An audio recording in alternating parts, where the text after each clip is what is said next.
Good morning students. इस lecture में हम स्टडी करेंगे effect of an error in A tabular value. यानी कि जैसे कि आपके पास एक सीक्वेंस दे रखी है, कोई भी मान लो नंबर दे रखे हैं 1, 10, 15, 19, 20, इस तरह से कोई भी वो सीक्वेंस दे देता है और आपसे ये पूछा है कि भाई इस सीक्वेंस में कौन सी टर्म में एरर है, कि भाई कोई मिसप्रिंट हो जाए लिखते वक्त। तो आपसे ये पूछा है कि भाई कौन सी टर्म में एरर है और वो एरर हमें कैसे फाइंड आउट करनी है। इस लेक्चर का एम हमारा यही है।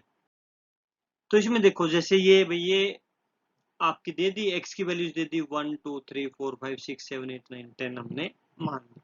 तो 1 पे y की वैल्यू y1, 2 पे वैल्यू y2 हमने मान ली, 3 पे y3, 4 पे y4। और हमने मान लिया कि भी जो अपनी सिक्स्थ टर्म है ना उसमें एरर है कि भी एग्जैक्ट वैल्यू तो वो क्या होनी चाहिए y6, लेकिन हम मान के चल पड़े कि भी उसमें कितनी एरर है, e एरर है। और एरर आने के बाद वो टर्म आपकी क्या होगी, y6 प्लस e होगी। e यहाँ पर सिक्स टर्म में एरर दिखा रही है। और सेवंथ टर्म पे y7, 8 पे y8, ये बाकी सारे के सारे ठीक है। तो कौन सी टर्म में एरर मान ली हमने, सिक्स टर्म में एरर मान ली। एग्जैक्ट वैल्यू क्या है, y6 है और एरर कितनी है, e है। और वो टर्म क्या होगी हमारी, y6 प्लस e होगी।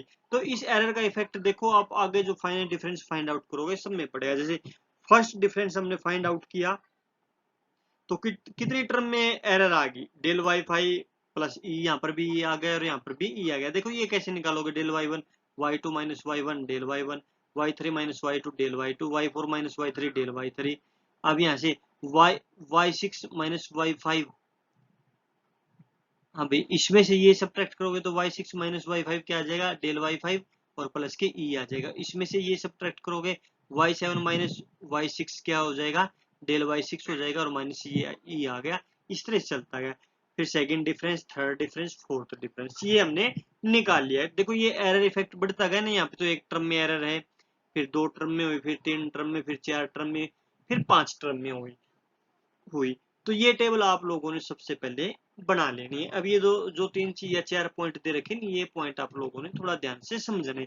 पहला पॉइंट क्या है, the effect of error goes on increasing with succession in A triangular form. देखो ये ट्रायंगुलर फॉर्म बन गई ना, पहले पहले में वन है, वन में एरर है, फिर दो में एरर है, फिर तीन में एरर, चार में, और इस तरह से ये एरर हमारे बढ़ते गए। दूसरा पॉइंट देखो, the effect of E R the binomial coefficient E with alternative positive and negative sign. अब ये बात समझने की है। पहला क्या कहता है, coefficient of E R the binomial coefficient. समझो पहले बाइनोमियल कोफिशिएंट क्या है, देखो ये है, अगर a प्लस बी की पावर 0 तो उसकी वैल्यू कितनी आएगी, 1, तो 1 ही उसका कोफिशिएंट आ गया। a प्लस बी की वैल्यू की पावर 1 है तो कितनी टर्म आएंगी, a प्लस बी, और उनका कोफिशिएंट क्या आएगा, 1 1 आएगा। ये आप पढ़ के आए हो प्लस टू में। अगर 2 आ जाए तो क्या आएगा, ए स्क्र का कोफिशिएंट 1 प्लस 2 ए बी का कोफिशिएंट 2 प्लस बी स्क्र 1 2 1 आता है ना ऐसे, जैसे 1 एज इट, फिर 1 1, फिर ये वाली टर्म कैसे आएगी, ये 1 एज इट, फिर इन दोनों का सम 1 प्लस 1 2, और ये आपका 1 एज इट, फिर ये 1 एज इट, फिर इन दोनों का सम 1 प्लस 2 3, और फिर 2 प्लस 1 3, और ये 1, और फिर ये 1 एज इट, 1 प्लस के 3 4, 3 प्लस के 3 6, और फिर 3 प्लस के 1 4, और ये 1 आपका ये आ गया। ये सभी के सभी क्या आपके बाइनोमियल कोफिशिएंट। देखो ये पहला क्या है, ये कहता है कि अल्टरनेटिव साइन है, पहले में पॉजिटिव है फिर नेगेटिव। देखो ये जीरोथ डिफरेंस है, y की वैल्यूज है, तो ये इसका कोफिशिएंट 1 e आ गया, e के साथ है ना। फिर ये फर्स्ट डिफरेंस है तो यहाँ से क्या आएगा, 1 के साथ e, और फिर माइनस साइन माइनस के e आ गया। फिर आपका क्या, ये सेकंड है, सेकंड में यहाँ से e, फिर क्या यहाँ पे फिर माइनस के 2e हो जाएगा, क्योंकि साइन क्या लेना है आपने, अल्टरनेटिवली पॉजिटिव एंड नेगेटिव, और फिर ये e आ गया। अब नेक्स्ट में देखोगे तो ये क्या आ गया आपका e, और फिर कितना आ गया माइनस के 3, फिर 3e, और फिर माइनस के e यहाँ से आ गया। और फोर्थ में आपका ये पहली टर्म e, फिर यहाँ से माइनस 4e, और फिर प्लस के 6e, और फिर माइनस के 4e, और फिर प्लस के e। ये कोफिशिएंट आपने रिमेंबर रखने की भी कौन से डिफरेंस में कौन से हमारे बाइनोमियल कोफिशिएंट आएंगे।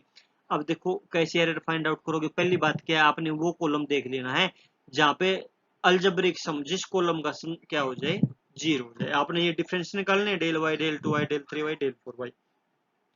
आपने कहाँ पे रुक जाना है, जहां पर कॉलम की सभी एंट्रीज को आप ऐड करो और वो सम किसके इक्वल आ जाए, आपका 0 के इक्वल आ जाए, तो आपने वहां पे रुक जाना है। अब ये कहता है कि भी इवन डिफरेंस कॉलम, अगर डिफरेंस इवन हो, इवन कौन कौन से, डेल स्क्वायर डेल 4y, ये सभी के सभी क्या है, इवन है। और ओड कौन से हैं, डेल y और डेल क्यूब y है। In even difference the maximum error occurs in that horizontal line in which incorrect value of y lies.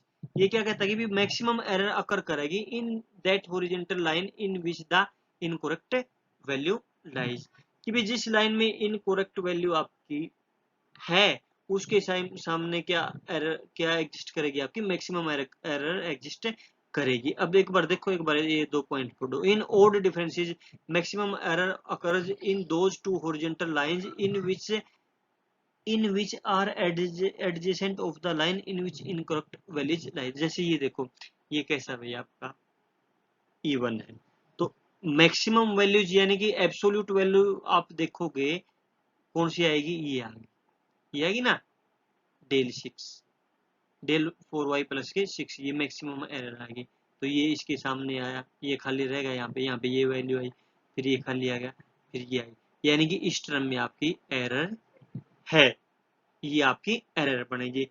इसी तरह से अगर ओड हो जाता तो ओड में आपने क्या करना कि भी मैक्सिमम एरर देखने, देखो एब्सोल्यूट वैल्यू देखनी 3e और -3e, इनके बिटवीन आपकी अकर करेगी, ये गई यहाँ पे गई, यहाँ पे गई, यानी कि यहाँ से आपकी ये वाली एरर आ जाएगी। देखो अगर आपका इवन है तो वहां पे तो देखो ये कितनी टर्म है, 1 2 3 4 5 6, तो ये मैक्सिमम एरर आपने देख लेना है कहाँ पे, 6, इसके सामने बिल्कुल आपने लाइन ड्रा कर देनी है, उसी टर्म में एरर होगी और यहाँ से हम उसकी एरर फाइंड आउट कर सकते हैं। अगर ओड में है तो मैक्सिमम देख लो, ये होगी ना कंजेक्टिव टर्म -3 और प्लस के 3, तो इनके बिटवीन आपकी क्या होगी, एरर होगी। और इसमें आपने कौन से कॉलम पे रुकना है, ऐसे आप निकालोगे, डेल 3 निकालोगे, डेल 4y निकालोगे, डेल 5 निकालोगे, ऐसे जाते जाओगे, लेकिन कहाँ पे रुकना है, या तो उन सभी कॉलम्स की एंट्री 0 हो जाए, या फिर उस कॉलम पे आके रुकना है जिसकी सभी वैल्यूज का सम पहले वाले सभी कॉलम से क्या हो जाए, कम हो जाए, तो वहां पे रुक जाना। देखो ये लिख रहा गया, या तो 0 हो जाए या फिर small as compare to the functional values of 1। अब ये देखो, ये आप पढ़ लेना, इसमें पढ़ने की इतनी जरूरत भी नहीं है, ये आप सिर्फ ये वाला समझो। ये वैल्यूज दे दी 1 2 4 8 16, ये जो भी दे दी भाई, ये क्या कहता है कि भाई इसमें ना एक टर्म मिसप्रिंट है, वो मिसप्रिंट आपने फाइंड आउट करनी है। देखो ये एफ एक्स हो गया या वाई, डेल एफ एक्स या डेल वाई निकाला, डेल स्क्वायर वाई निकाला, डेल क्यूब वाई निकाला, डेल 4y निकाला। हमने देखा कि जो ये कॉलम है ना भाई, यहाँ पे क्या है, ये एरर आपकी सभी सभी इनका सम, जो ये वैल्यूज है ना, इनका सम कितना है, 6 +1 +1 8 -8 0 हो गया, तो इस कॉलम पे आपने रुक जाना है। और इसमें जो मैक्सिमम वैल्यूज है, maximum absolute maximum numerical value जो मैक्सिमम है वहां पे आपने देखनी है, 6 है, तो इसके सामने लाइन ड्रा करो। देखो इन दोनों के बीच में आएगा ये, और फिर इस पे आएगा, और फिर इन दोनों के बीच में आएगा, और फिर ये किसके ऊपर चला गया, ये एरो का निशान 16 पे आपका चला गया, यानी कि कौन सी टर्म में एरर आपकी, ये 16 वाली टर्म आपकी गलत लिखी हुई है, और इस टर्म को आपने बताना है कि यहाँ पे क्या आएगी सही टर्म, और यहाँ पे एरर आपकी क्या है वो निकालनी है। अब जो ये फोर्थ वाले है ना, अब आपने वहां से जो बाइनोमियल कोफिशिएंट है उनके हिसाब से ले लेना, ये किसकी हो जाएगा, 1 इंटू में ई, यानी कि ई इज इक्वल टू 1, यहाँ से फिर नेक्स्ट कोफिशिएंट कितना आता है फोर्थ वाले का, -4e, -4e को -4 के इक्वल रखो, फिर 6e को 6 के इक्वल रखो, फिर -4e को -4 के इक्वल रखो, और फिर आपका क्या आ जाएगा, ई आ जाएगा, ई को 1 के इक्वल रखो, यानी कि ई की वैल्यू क्या आ जाएगी आपके यहाँ से 1 आ जाएगी। और वहां पे वो जो हम लेके चले टेबल में, वो क्या थी, एरर क्या थी, प्लस के ई था, यानी कि इसमें से ई सब्ट्रैक्ट करेंगे तो वो करेक्ट टर्म आ जाएगी, यानी कि आपकी एरर कितनी आ गई 1, और 16 में से 1 सब्ट्रैक्ट करोगे तो एग्जैक्ट टर्म क्या हो जाएगी आपकी 15 हो जाएगी। तो यहाँ से आप ये देख सकते हो भाई, देखो ये रहा, ये 0 आ गया, इसको छोड़ दो, ये क्या है, कोई भी एक टर्म ले लीजिए, मैंने कहा था ना कि पहले ई, या तो ई को 1 के इक्वल रख दो, या -4e को, वो वहां पे दे रखा -4 रखो, या 6e को इसके इक्वल रखो, ई आ गई, और एग्जैक्ट वैल्यू कितनी आ गई, 16 - 1 15 आ गई। अब ये वाली देखो, यहाँ से एरर निकालनी भी, कौन सी टर्म में एरर, ये आ गई भाई। अब यहाँ से डेल एफ एक्स निकाला, डेल स्क्वायर एफ एक्स निकाला, अब इन दोनों का सम कितना हो गया, -3 + के 3 0, और यहाँ से 1 - 1 0, तो इस यहाँ पे हम रुक गए। और ये कैसा है आपका डिफरेंस है, तो जो मैक्सिमम वैल्यूज है, न्यूमेरिकल वैल्यू -3 का मोड 3 और 3 का मोड 3, इन दोनों के बीच में आपने एरो खींचनी, ये एरो हमने ड्रा की 0 पे आई, फिर इन दोनों के बीच में आई, फिर 18 आई, यानी कि कहाँ पे मिस्टेक आपकी 18 वाली टर्म गलत है। और आपने एरर निकालनी है। अब देखो ये 0th के लिए, ये 1th के लिए, ये 2th के लिए, ये 3 के लिए, तो यहाँ से क्या आ जाएगा 1 इज इक्वल टू, यानी कि 1 को ई से मल्टीप्लाई करोगे किसके इक्वल आ जाएगा 1 के इक्वल आपका आ जाएगा। या फिर यहाँ से फिर -3 ई किसके इक्वल आ जाएगा -3 के इक्वल, और 3 ई किसके इक्वल आ जाएगा 3 के इक्वल, और फिर माइनस ई किसके इक्वल आ जाएगा -1, यानी कि फिर यहाँ से ई की वैल्यू कितनी आ गई 1 आ गई, और एग्जैक्ट वैल्यू कितनी आ जाएगी 18 - 1 17 आ जाएगी, और एरर कितनी आ गई आपकी 1 आ गई। अब इसी तरह से ये लास्ट वाला आप देख सकते हो कि भाई इसमें एरर निकालना, देखो ये पॉइंट दे रखा है इसलिए 10 की 3 से मल्टीप्लाई कर लिया। भाई इसको सिंपल बनाने के लिए 10 की 3 से मल्टीप्लाई कर लेना, बाद में डिवाइड कर देना आप 10 की 3 से। तो ये किया आपका वैल्यूज होगी, first difference, second difference, third difference. अब इनका सम देखो कितना हो गया अभी -16 और -16, माइनस के 32 प्लस के 24 और 4 28 माइनस के 4 हो गया। लेकिन अगर आप इनका सम करोगे तो ये क्या आ गया इन सब के कंपैरिजन में मिनिमम आ गया। वैसे तो आप फोर्थ पे भी जा सकते हो, कहीं पे 0 बन जाए, अगर लंबा ना खींचो तो फोर्थ तक जाके आप रुक जाना, या तो वो 0 बन जाएगा, 0 नहीं बनेगा तो उनका आप सम करोगे तो जो प्रीवियस कॉलम्स है उन सबसे वो कम हो जाएगा, यहाँ पे आप रुक सकते हो। अब आपका ये कैसा डिफरेंस है, इवन डिफरेंस है।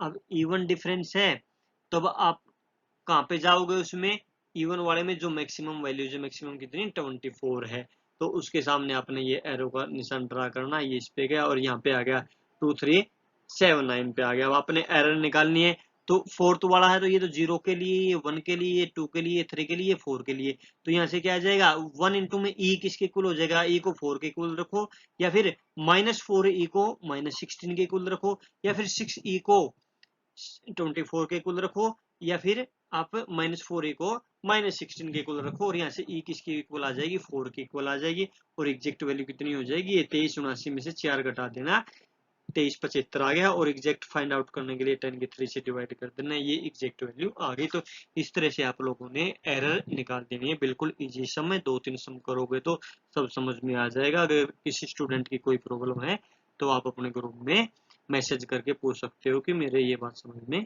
नहीं आई, तो इस पे बेस्ड जो भी क्वेश्चन आपके एक्सरसाइज में वो आपने कर लेना। Thanks very much.